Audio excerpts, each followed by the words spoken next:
아멘. 이 시간에 하나님의 말씀은 누가복음 19장 1절로 10절까지의 말씀입니다. 저와 여러분이 한 절씩 교독하겠습니다.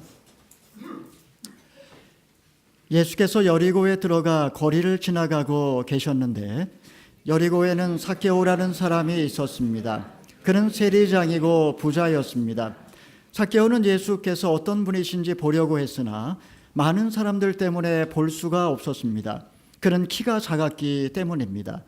그는 예수를 잘 보기 위해 먼저 달려가 뽕나무 위로 올라갔습니다. 예수께서 그 길로 지나가실 것이기 때문이었습니다. 예수께서 그곳에 이르셨을 때 위를 올려다보며 삭개오에게 말씀하셨습니다. 삭개오야, 어서 내려오너라. 내가 오늘 내 집에 묵어야겠다. 삭개오는 얼른 내려와 기뻐하면서 예수를 맞이했습니다. 그런데 사람들은 이 광경을 보고 모두 수군거렸습니다. 그가 죄인의 집에 묵으려고 들어갔다. 삭개오는 서서 주께 말했습니다. 주여 보십시오. 제 소유물의 반을 떼어 가난한 사람들에게 주겠습니다. 누군가를 속여 얻은 것이 있다면 4배로 갚겠습니다. 예수께서 삭개오에게 말씀하셨습니다. 오늘 구원이 이 집에 이르렀다. 이 사람도 아브라함의 자손이다. 함께 읽겠습니다. 인자는 잃어버린 자를 찾아 구원하려 왔다. 아멘. 제가 얼마 전에 한번 말씀드렸던 기억이 납니다만, 보통 인생을 자기 나이 곱하기 2의 속도, 그 속도로 인생을 달려간다라고 이야기를 합니다. 그래서 10살 먹은 어린아이는 20km로 달리기 때문에 시간이 너무 느리게 느껴집니다. 하지만 70세 된 노인은 140km로 달리기 때문에 사실은 시간이 바람같이 지나갑니다. 이런 세월의 흐름 속에 우리는 점점 혹시 내가 갖고 있는 것을 잃어버리지 않을까? 건강과 재산과 자식과 관계와 이 모든 것을 혹시 잃어버리지 않을까 하는 불안과 초조감 속에서 우리는 살아갑니다. 그렇기 때문에 옛 성현들은 날마다 비우는 것이 돌을 닦는 방법이요, 뒤로 가는 것이 앞으로 가는 것이며 물처럼 사는 것이 가장 아름답다라고 이야기를 했습니다. 위도일선, 날마다 비우는 것이 바로 그것이 돌을 닦는 것이다. 천장지구, 뒤로 가는 것이 앞으로 가는 것이다. 그리고 상선약수, 물처럼 사는 것이 가장 선하다, 이렇게 이야기를 했던 것입니다. 2014년 날짜를 세어보니까 이제 100여일밖에 이제 남지를 않았습니다. 지난 인생이 얼마나 빨리 지나가는지 모르겠습니다. 우리 기성세대들이 우리 이웃들과 사회를 걱정하고, 그리고 우리 다음 세대들에게 본이 되면서 그들에게 나누고 베풀 수 있다면 얼마나 좋을까요? 우리가 껍데기가 아니라 삶의 본질을 쫓아서 좀 더 넉넉하고 여유 있고 따뜻한 그런 인격을 소유할 수 있다면 얼마나 좋을까요? 그런데 우리가 이렇게 1년을 또 보내면서 우리가 그렇게 살지 못하고 있지 않을까 하는 생각을 하게 됩니다. 어느 누구도 이렇게 이곳에 와서 살고 있는 우리들 부러워하지만, 그러나 이런 좋은 땅에 살면서도 왜 우리 마음이 이렇게 쓸쓸하고 허전할까? 하루하루 우리가 먹고 사는 문제 걱정하지 않고, 적어도 먹고 사는 것 어렵지 않지만 왜 매일매일 삶이 이렇게 각박하고 미래가 불안할까? 10년 전이나 지금이나 왜 나의 삶은 변함없이 이렇게 늘 다람쥐 쳇바퀴 돌듯이 그렇게 맴도는 것일까? 이 시간에 우리는 삭개오의 인생을 한번 생각을 해보기를 원합니다. 왜 그가 그런 인생을 살게 되었을까? 그의 삶의 근본적인 문제는 무엇일까? 그리고 예수님은 그를 찾아와 어떤 인생의 해답을 주었는가? 이런 것에 관해서 저와 여러분 함께 말씀을 생각해 보기를 원합니다. 우리 1절, 2절의 말씀을 읽어보겠습니다. 시작. 예수께서 여리고에 들어가 거리를 지나가고 계셨는데 여리고에는 삭개오라는 사람이 있었습니다. 그는 세리장이었고 부자였습니다. 여러분, 우리가 생각하는 이 여리고는 농촌의 작은 마을이 아닙니다. 당시에 그곳에는 수영장과 큰 공원과 그리고 특별히 전형적인 그레코 로망 형식의 건축물들이 즐비했던 대도시였습니다. 특별히 그곳은 온화한 날씨 때문에 헤롯 대왕의 왕궁이 있던 곳이었습니다. 여리고는 예루살렘과 그리고 요단강 동편의 모든 국가들을 잇는 무역의 요충지였던 것입니다. 또한 관계시설이 잘 갖추어져 있었기 때문에 땅이 매우 비옥했고, 그리고 거기엔 특별히 발삼나무가 굉장히 유명했습니다. 이 발삼나무는 나무의 무게 자체가 금값처럼 그렇게 비싼 가격에 팔리는 나무였습니다. 이렇게 당시 여리고는 막대한 부를 축적하면서 세속적이고 화려한 그러한 신도시로 발전해 있었던 것입니다. 그런데 오늘 본문 말씀에 보니까 예수님이 그 도시, 그 여리고에 도착하셨습니다. 그리고 그 거리를 이제 걷기 시작하십니다. 그 대로는 박석이 깔려 있었고, 그리고 좌우에는 대추 야자나무가 길게 늘어서 있었고, 또 수많은 사람들이 지금 예수님을 지금 쫓아오고 있습니다. 그들이 예수님을 따르는 이유는 단 한 가지, 로마의 압제로부터 이스라엘 백성들을 구원해 줄 것을 기대를 하고 지금 예루살렘 성을 향하여 지금 나아가고 있는 도정에 있었던 것입니다. 그런데 이런 무리와 전혀 어울리지 않는 한 사람이 오늘 본문에 등장하고 있습니다. 그는 삭개오입니다. 그는 부자였고 세리장이었다라고 성경은 이야기를 합니다. 우리가 잘 아는 것처럼 그는 경멸의 대상이었습니다. 그는 부를 축적하기 위해서 수단과 방법을 가리지 않았습니다. 필요하다면 무력을 이용하여서 강제로 세금을 뺏었고 사기를 치기도 했고, 그래서 동족들의 고열을 빨아먹는 그런 공인된 도둑놈이었던 것입니다. 그렇기 때문에 유대 사회에서는 비록 동족이었지만 그들에게 죄인으로서 낙인을 찍었고 재판의 증인이 될 수도 없었고, 회당에 출입하기는커녕 그들의 더러운 돈은 헌금조차 받지 않았던 것입니다. 그런데 이런 세리들을 고용하여 막대한 부를 축적했던 그래 거부가 된 바로 그 사람이 오늘 본문에 등장하는 삭개오라고 말할 수 있습니다. 여러분 한번 생각해 보십시오. 왜 삭개오가 세리가 되었을까요? 내가 세리 그 삭개오의 입장이 돼서 왜 그가 어쩔 수 없이 이런 삶을 살 수밖에 없었을까 한번 생각해 보시기 바랍니다. 아마 그의 초등학교 친구들 중에는 분명히 유대 민족의 해방을 위하여 열심당원이 된 사람들도 있었을 것입니다. 아마도 잃어버린 선민의 자존심을 회복하기 위하여 밤낮으로 금식하며 율법을 연구하며 바리새인이 된 사람도 아마 없지 않을 것입니다. 그런데 왜 그가 세리가 되었을까요? 그는 조국의 현실을 외면하고 성공을 선택한 것입니다. 어차피 식민 치하에서 돈을 버는 것 이외에는 여기서 할 수 있는 길이 없었던 것입니다. 결국 그는 좀 욕을 먹는 한이 있다 할지라도 확실하게 돈을 벌 수 있는 방법, 그것은 바로 세리, 그 길을 선택했던 것입니다. 그리고 정말 악착같이 무섭게 악랄하게 돈을 벌었고 마침내 이 분야에서 최고의 1인자가 된 것입니다. 여리고성의 세리장, 이것은 그 당시 세리들이 선망하는 최고의 자리였던 것입니다. 우리 3절 4절의 말씀을 읽어보겠습니다. 시작. 삭개오는 예수께서 어떤 분인지 보려고 했으나 많은 사람들 때문에 볼 수가 없었습니다. 그는 키가 작았기 때문입니다. 그는 예수를 잘 보기 위해 먼저 달려가 뽕나무 위로 올라갔습니다. 예수께서 그 길로 지나가실 것이기 때문이었습니다. 그러면 이렇게 일생 동안을 돈에 미쳐가지고 살았던 이 삭개오, 왜 그가 지금 예수님을 보고자 하는 것일까요? 그는 사실 돈과 명예라는 두 마리 토끼를 다 잡은 여리고의 입지전적인 인물이라고 말할 수 있습니다. 하지만 돌이켜보니 그는 자신이 원하는 걸 다 얻었지만 그러나 너무나 많은 것을 잃어버렸던 것입니다. 친구들 다 잃어버렸고 동족들도 다 떠났고 양심도 마비되었고 신앙마저도 그는 버렸던 것입니다. 그는 자신이 얻은 것에 비하여 너무나 많은 대가를 지불했던 것입니다. 그런데 어느 날 예수님이 지나가신다라는 소문을 듣습니다. 참으로 희한한 소문이었습니다. 그는 귀신을 쫓아내고 병든 자를 고치고 심지어는 죽은 자를 살리는 분이다, 이런 소문을 들었습니다.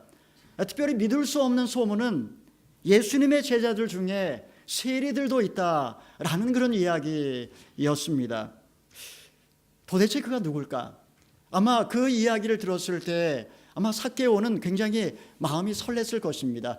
도대체 그가 누군지 한번 얼굴을 보고 싶었던 것입니다. 그런데 바로 그 예수님이 이제 여리고로 이제 들어오셨다라는 소식을 들은 것입니다.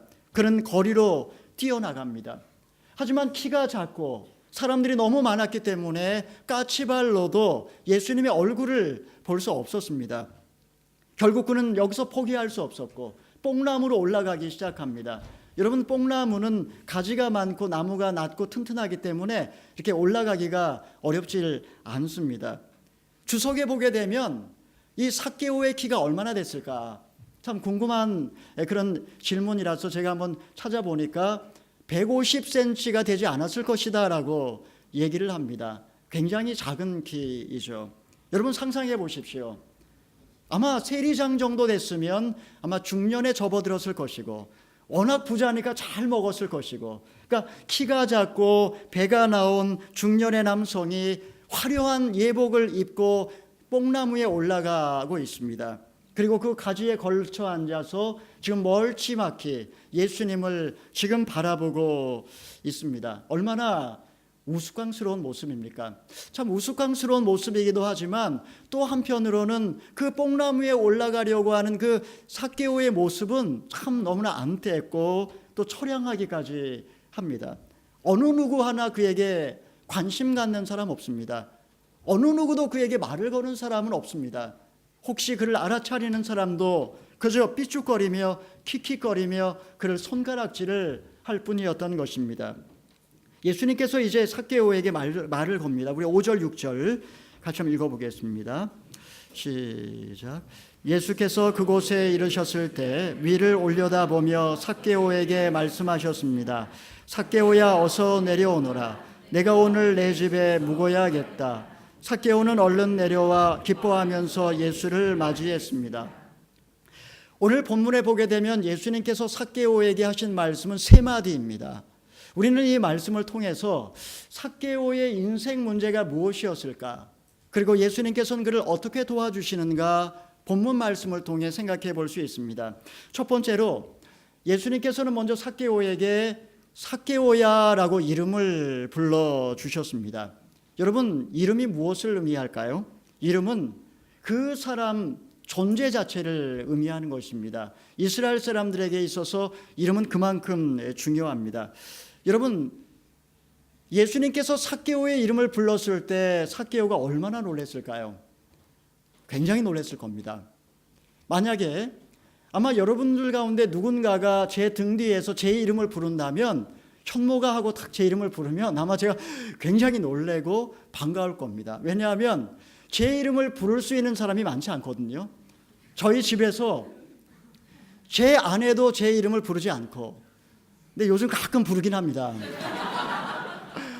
제 아이들도 제 이름을 부를 수 없고, 심지어는 저희 어머니에게 전화를 올려도 저희 어머니는 이제 더 이상 제 이름을 부르지 않고 목사님이라고 부릅니다. 어머니는 이제 기도하시는 분이기 때문에 사실 제 이름을 부를 수 있는 사람은 제 고등학교 친구, 초등학교 친구, 아주 절친한 친구만이 제 이름을 부를 수 있을 것입니다. 여러분, 근데 예수님께서 삭개오의 이름을 아셨다라는 것입니다. 삭개오, 이 말의 의미는 자카이라고 하는 말입니다. 순결, 거룩이라는 뜻입니다. 여러분, 전혀 어울리지 않는 이름을 그는 갖고 있습니다. 왜 그의 부모는 삭개오에게 이런 이름을 붙여주었을까요? 아마 어린 시절 하루에 한 끼도 먹고 살기 힘든 그런 힘든 상황 속에서 그의 부모님들은 그럼에도 불구하고 거룩하고 순결하게 깨끗하게 살아라. 이런 소망 가운데 삭개오에게 이런 이름을 지어주었음에 분명합니다. 하지만 오늘 본문에 등장하는 삭개오는 자신의 이름과 전혀 어울리지 않는 너무도 부끄러운 인생을 살고 있습니다. 그는 자신의 이름을 잊어버린 지 오래되었습니다. 아마 그의 이름을 부르는 사람은 아마 없었을 것입니다.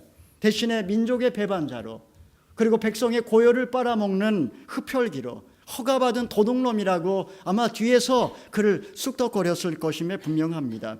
그런데 예수님께서 그의 이름을 부르셨습니다. 삭개오야. 여러분, 어떻게 예수님이 그의 이름을 아셨을까요? 여러분, 이름을 안다라는 것은 예수님께서 그의 인생을 안다라는 뜻입니다. 그의 과거와 그의 아픔과 그의 슬픔과 그의 눈물과 그의 고독과 그의 전 인생을 다 이해하신다라는 메시지가 담겨 있습니다. 우리 이사야서 49장 1절의 말씀을 같이 한번 읽어보겠습니다. 이사야서 49장 1절입니다. 너희 섬들아, 시작. 너희 섬들아 잘 들어라. 너희 먼 곳의 민족들아 귀를 기울이라. 여호와께서 태중에서부터 나를 부르셨다. 내 어머니의 자궁에서부터 내 이름을 부르셨다. 여러분, 이 본문 말씀은 이사야에게 하나님이 주신 말씀입니다. 그런데 이사야는 하나님께서 내가 어머니 자궁에 있을 때 이미 나의 이름을 부르셨고 그리고 나를 불러내셨다라고 고백을 하고 있습니다. 여러분, 제 이름은 저희 어머니께서 지어주셨습니다. 말글유, 어질현, 화목할 목, 돌림자 한자가 다른 한자로 다 이름을 바꾸었고, 그리고 이 말 하나하나에는 어머니의 기도가 담겨져 있습니다. 제가 그런 인생을 살기를 원했던 거죠. 그런데 오늘 본문 말씀에 보니까 태중에서부터 나를 부르셨고 내 어머니의 자궁에서부터 내 이름을 부르셨다라고 말씀을 하고 있습니다. 이게 무슨 말씀일까요?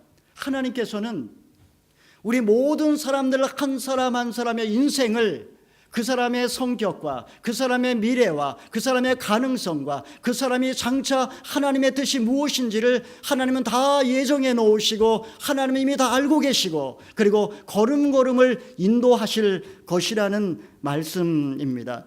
그렇기 때문에 사랑하시는 성도 여러분, 하나님께서 여러분의 인생을 다 알고 계시고 그리고 여러분의 인생을 가장 좋은 길로 인도하여 주실 줄 믿으시기를 바랍니다. 나의 과거도, 나의 현재도, 아니 나의 미래까지도 주님은 다 알고 계시고 그리고 나의 연약함과 실수와 허물과 죄악까지도 주님은 안타까운 마음으로 나의 존재 자체를 이해하시는 분이라는 것입니다. 삭개오야, 이렇게 부르신 것은 내가 너를 안다.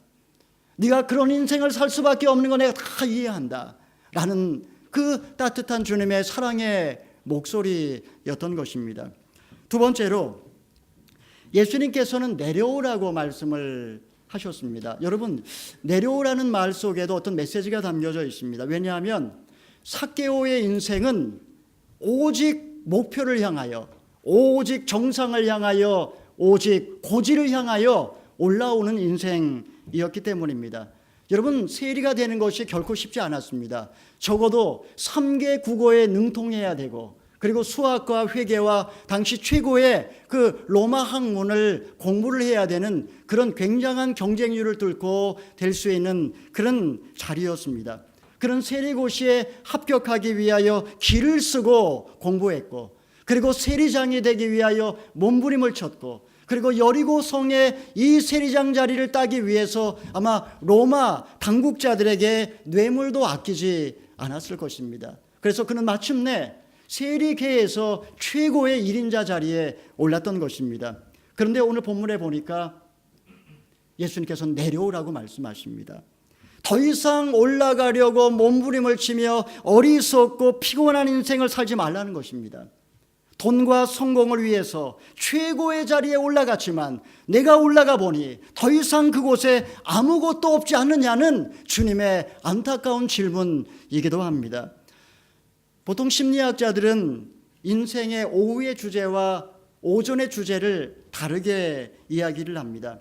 인생의 오후가 되면 오전의 주제와 다른 그 주제를 추구해야 된다라고 이야기를 합니다. 인생의 오전의 주제는 상승입니다. 우리가 아직 어리고 젊을 때에는 열심히 정상을 향하여 높은 위치에서 더 많은 것을 소유하기 위해서 노력해야 되는 것, 이것이 우리 청년 대학생들, 젊은 사람들의 어떤 주제라고 할 수 있고 또 그렇게 해야 됩니다. 하지만 인생의 오후가 되었다면 어떻게 해야 될까요? 인생의 오후의 주제는 하강입니다. 그렇기 때문에 진정한 자기 자신을 발견하고 자신의 삶을 숙고하면서 조심스럽게 잘 내려오는 것, 여러분 이것이 인생 오후의 주제입니다.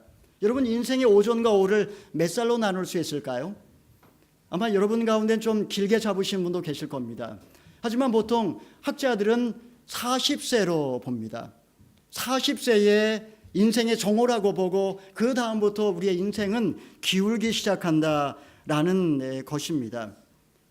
저와 카톡 친구인 분들은 아마 혹시 보셨을지 모르겠지만 제 카톡창을 딱 열어보시면 거기에 고은 시인의 시구 하나가 있는 것을 아마 보실 것입니다. 그 내용은 이렇습니다.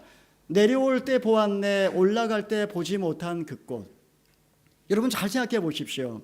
우리가 올라갈 때 우리는 정상만을 바라보기 때문에 길가에 있는 꽃을 보지 못합니다. 내 주변 사람을 돌아볼 여력이 없습니다. 하지만 이제 내려올 때가 됐으면 우리는 주변의 꽃도 보고 그동안에 내가 소홀히 했던 사람들도 보고 그리고 때로는 나누고 베풀고 섬기면서 천천히 내려와야 하고 그리고 마지막에 우리는 죽음으로 이 세상의 삶을 마무리를 해야 되는 것입니다.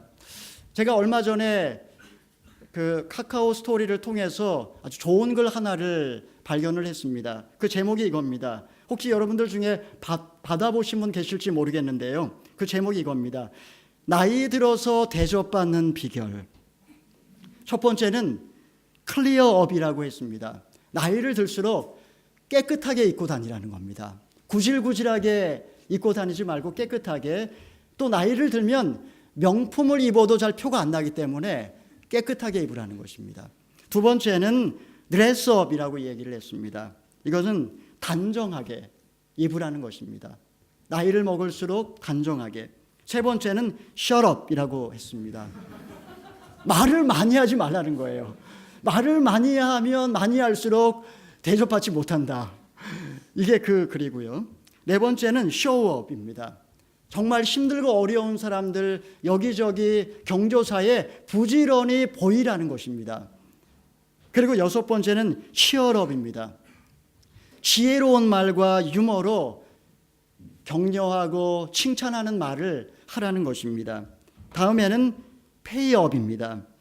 웬만하면 지갑을 열어서 섬기라는 것입니다. 그리고 마지막으로는 기브업입니다. 포기할 것이 있으면 빨리 포기하라는 것입니다.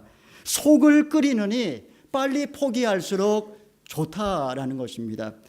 나이 들어 대접받는 비결이라는 이 타이틀을 볼 때에 우리가 나이를 들어도 이렇게 못 사는 것 같아요. 이렇게 못 살기 때문에 이렇게 이런 이제 좋은 격언들이 나온 거겠죠. 여러분 인생의 오후가 되었습니다. 인생의 오후가 되었는데도 여전히 지금 내 마음 중심의 초점이 소유와 상승의 미련을 버리지 못하고 여전히 그것을 쫓아가고 있거나 아니면 그것을 이루지 못한 것 때문에 아쉬워하고 열등감에 시달리고 있다면 여러분 그는 얼마 지나지 않아 아마 내면이 고갈되어 버리고 말 것입니다. 여러 가지 심리적인 문제가 사실 우리 중년 이후에 나타납니다. 우리가 정말 추구해야 되는 것, 인생의 주제를 잃어버리고 여전히 뭔가 다른 엉뚱한 것을 쫓아 살 때에 우리의 내면은 이렇게 문제를 일으키고 그리고 어려움을 만나게 되는 것입니다. 사랑하는 성도 여러분, 종교란 조심스러운 숙고라는 뜻입니다. 우리가 인생을 한 40년, 50년, 60년, 70년 사신 어르신들이라면 결코 인간의 행복이 돈과 명예에 있지 않다라는 것을 아마 아실 겁니다. 여러분 이것이 웬만하면 우리가 좀 경험해 보면 그게 전부가 아니라는 거 다 압니다. 그야말로 꽃들에게 희망을이라는 책에 나와 있는 것처럼 정상에 올라가면 사실 아무것도 없습니다. 여러분, 지금 인생에 만약에 오전을 살고 계시다면 열심히 일을 해가지고 정상을 향하여 그리고 필요한 것을 소유하시기를 바랍니다. 내가 정말 원하는 거 소유하시기 바랍니다. 하지만 인생의 오후를 살고 있으면서도 여전히 더 이상 여전히 상승과 소유를 이렇게 위하여서 쫓아가지 마시고 진정 이제는 내 인생이 결국은 무엇을 향해 나가고 있는지를 생각을 하고 그리고 이제는 진정한 나 자신으로 그리고 자기 자신을 돌보며 그리고 주변에 내가 그동안에 보지 못했던 것들을 보면서 그리고 어렵고 힘든 사람들에게 좀 베풀고 나누면서 살아가는 것, 여러분 이것이 지혜로운 인생인 줄 믿으시기를 바랍니다. 세 번째로 예수님께서는 내가 오늘 내 집에 유하여야겠다라고 말씀을 하셨습니다. 여러분 이 안에도 굉장히 중요한 메시지가 담겨져 있습니다. 처음에 예수님께서 삭개오의 이름을 불렀을 때 삭개오가 얼마나 놀랐을까요? 그리고 얼마나 기뻤을까요? 아마 처음에는 내려오라고 말씀하셨을 때 그는 아마 그 주변에 수천 명의 군종들이 뽕나무 주변에 모여 있었겠죠. 아마 사람들에게 망신을 당하는 것은 아닐까 아마 두렵기도 했을 것입니다. 하지만 뜻밖에도 예수님께서는 그동안에 어느 누구도 찾아오지 않았던 자신의 집에 오늘 묵어야겠다라고 말씀한 겁니다. 얼마나 감격스러웠을까요? 그는 대궐같이 큰 집을 이제 개방을 하고 그리고 예수님 일행을 모셔드리고 그리고 여리고의 최고의 셰프들을 다 데리고 와가지고 아마 성대한 파티를 열고 예수님 일행을 섬겼을 것입니다. 여러분 예수님은 지금 십자가를 향해서 가고 계신 중입니다. 이제 열흘 후면 예수님은 골고다 언덕의 십자가에 못 박혀 희생제물이 됩니다. 얼마나 마음이 두렵고 그리고 얼마나 마음이 복잡할까요? 그런데 예수님께서는 모든 사람이 비난하는 그 세리의 우두머리 집에 들어가신 것입니다. 왜 그러셨을까요? 사실 오늘 본문에 보면은 많은 사람들이 이 모습을 보고 예수님을 비난했습니다. 어떻게 저 사람의 집에 들어갈 수 있을까? 그런데도 예수님이 내가 오늘 내 집에 유하여야겠다라고 말씀하신 이유가 있습니다. 왜냐하면 진정한 삶의 변화는 함께 동행하는 삶을 통해 가능하기 때문입니다. 여러분 우리가 어떻게 변화될 수 있을까요? 여러분 10년 전과 비교할 때 여러분은 얼마나 많이 변화되셨습니까? 여러분의 신앙은 얼마나 더 깊어지셨고 여러분의 인격은 주변 사람들에게 얼마나 더 인정을 받고 있습니까? 종종 저에게 상담을 오시는 분들 한국에서 이렇게 하다 보면 항상 그런 분들 관심사 중에 하나가 목사님 제가 어떻게 이 중독 문제 이 끊지 못하는 이 죄악된 습관을 어떻게 끊을 수 있을까요? 라고 저한테 질문을 할 때가 종종 있습니다. 그러면 항상 저는 대답이 똑같습니다. 뭐냐면 예수님을 더 뜨겁게 사랑하십시오. 그리고 예수님과 동행하십시오. 어떻게 보면 굉장히 뜬구름 잡는 것 같은 말이지만 사실은 이게 정답이라고 저는 믿습니다. 무슨 말이냐면 여러분 저나 여러분이나 우리의 삶 속에 변화를 원하고 그리고 나쁜 습관을 끊기를 진정 원하지만 아무리 율법적인 노력을 해도 안 된다라는 거 다 알지 않습니까? 안 됩니다. 여러분 어둠의 문제는 해결 방법이 없습니다. 오직 유일한 해결 방법은 빛이 들어올 때 가능합니다. 예수 그리스도 빛 대신 예수 그리스도께서 우리 내면에 임하실 때에 순식간에 어두움은 힘을 잃고 그리고 사라져 버립니다. 빛 대신 예수님 그분이 지금 삭개오를 향해 내가 지금 너의 집에 유하여야겠다. 내가 너와 동행하는 삶을 살겠다라고 말씀을 하시는 것입니다. 그리고 바로 그 순간 삭개오의 삶에 놀라운 변화가 일어나게 됩니다. 여러분 내가 부끄럽고 추하고 더럽고 냄새나도 그러나 그것 때문에 하나님 앞에 나아가지 못하고 죄책감과 정죄의식 속에 살아가는 신앙인들이 얼마나 많은지 모릅니다. 여러분 예수님께서 원하시는 것은 우리의 거룩함이 아닙니다. 예수님께서 원하시는 것은 그저 있는 모습 그대로 빈손들 그대로 실패한 그 자리에서 나와 함께 유하자. 여러분, 이것이 주님의 우리를 향한 마음입니다. 그냥 그저 주님과 동행하고, 주님 이렇게 비참하고 볼품없고 더럽지만 주님 저를 친구로 맞아주시니 감사합니다 하면서 잔치를 베풀고 주님과 대화를 나누고 교제를 하면, 그러면 바로 그 순간에 우리의 삶의 변화가 일어난다라는 것입니다. 바로 그런 이유 때문에 예수님이 삭개오의 집에서 하루를 묵으셨던 것입니다. 여러분, 삭개오가 어떻게 변화됩니까? 그는 자신의 절반을 떼어서 가난한 자들에게 줍니다. 그리고 나머지 절반은 그동안에 토색한 것이 있다면 4배나 갚겠습니다. 여러분, 삭개오가 얼마나 오랫동안 토색한 게 많겠습니까? 그걸 다 갚으려면 아마 절반도 부족할지도 모르겠습니다. 그는 보통 남의 것을 토색할 때에는 20%의 범칙금만 더 가산하면 끝납니다. 하지만 무려 20배, 4배의 그런 범칙금을 내고 다 갚겠다라고 했습니다. 그리고 이것은 미래형으로 되어 있는 것이 아니라 현재형입니다.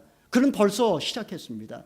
그는 벌써 변화됐습니다. 벌써 그는 자신이 상처를 주었던 바로 그 사람들에게 자신의 것을 베풀고 나누며 회개의 삶을 살고 있었던 것입니다. 여러분, 삭개오가 그 후에 어떻게 됐다라는 이야기 들으셨나요?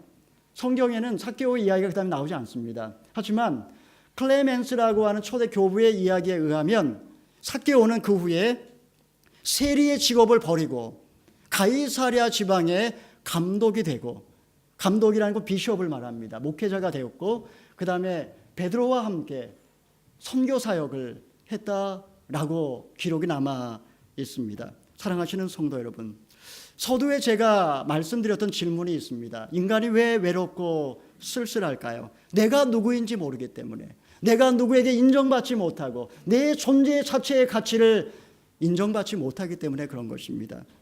현실이 왜 각박하고 불안할까요? 그것은 여전히 끊임없이 올라가려고 하거나 아니면은 실패한 나 자신에 매여서 두려워하고 있기 때문입니다. 여러분, 왜 우리의 삶에 변화가 일어나지 않을까요? 변화가 일어나지 않는 이유는 예수님과 동행하지 못하고 여전히 나의 허물과 죄악, 죄책감에 짓눌려 살아가고 있기 때문입니다. 예수님은 마지막으로 내가 잃어버린 자를 찾아 구원하러 왔다고 말씀하셨습니다. 여러분, 이것이 저와 여러분입니다. 잃어버린 자. 바로 그것이 저와 여러분의 모습입니다. 삭개오야 내려오너라. 내가 오늘 내 집에 머물러야겠다. 예수님은 우리의 이름을 알고 계시고, 그리고 이제는 뽕나무에서 내려와서 나와 함께 동행하며 살자고 주님이 우리를 초청하십니다. 이 시간에 주님의 음성을 듣고 우리 모두 다 주님과 동행하는 저와 여러분이 되시기를 주님의 이름으로 축원합니다. 아멘. 우리 이 시간에 말씀에 의지해 기도하기 전에 찬양을 같이 한 곡 하겠습니다. 이 말씀과 잘 어울리는 찬양을 선곡을 했는데요. 나를 지으신 주님 내 안에 계셔. 처음부터 내 삶은 그의 손에 있었죠. 내 이름 아시죠. 내 모든 생각도, 내 흐르는 눈물 그가 닦아주셨죠. 그는 내 아버지, 난 그의 소유. 내가 어딜 가든지 날 떠나지 않죠. 내 이름 아시죠. 내 모든 생각도, 아바라 부를 때 그가 들으시죠. 우리 가사의 의미를 생각하며 함께 찬양하겠습니다.